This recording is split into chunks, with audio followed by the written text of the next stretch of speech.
ہمارے استاد محترم حافظ ثناء اللہ مدنی رحمہ اللہ رحمتاً واسعہ، جب ہم آپ کی طرح طالب علم تھے آخری سال کے، تو استاد جی نے کہا یار تو پاوا لگ پیان لگن تو ذرا میری کتابوں تو چلو آؤ۔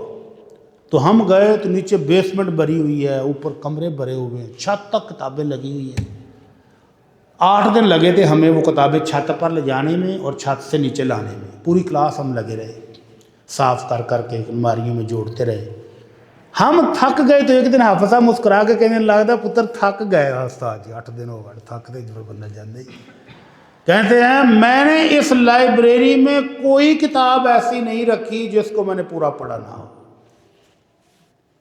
ہم اٹھا کے تھک گئے ہیں، اور حافظ صاحب فرما رہے ہیں کہ میں نے کوئی کتاب ایسی نہیں رکھی جو میں نے ساری پڑھی نہ ہو، ساری پڑھ کے رکھی۔ اور حافظہ اللہ نے اتنا دیا۔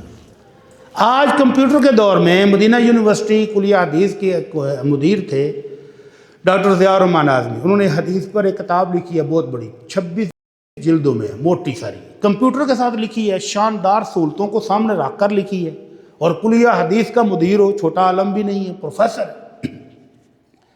حافظ ثناء اللہ صاحب عمرے پر گئے تو انہوں نے بڑی چاہ کے ساتھ کہ حافظ صاحب پرانے محدث ہیں، تو ان کو کتاب دکھائی بڑے شوق کے ساتھ، حافظ صاحب میں نے یہ کتاب لکھی ہے۔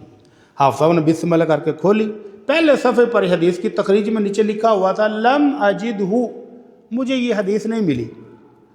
تو حافظ صاحب کہتے ہیں شریف آدمی تینوں اے حدیث ہی نہیں ملی، لیا فتح الباری جلد نمبر 8 کھول، صفحہ نمبر اینا کھول تو دی چلے والی لائن چ ویکھاں پلا حدیث ہے۔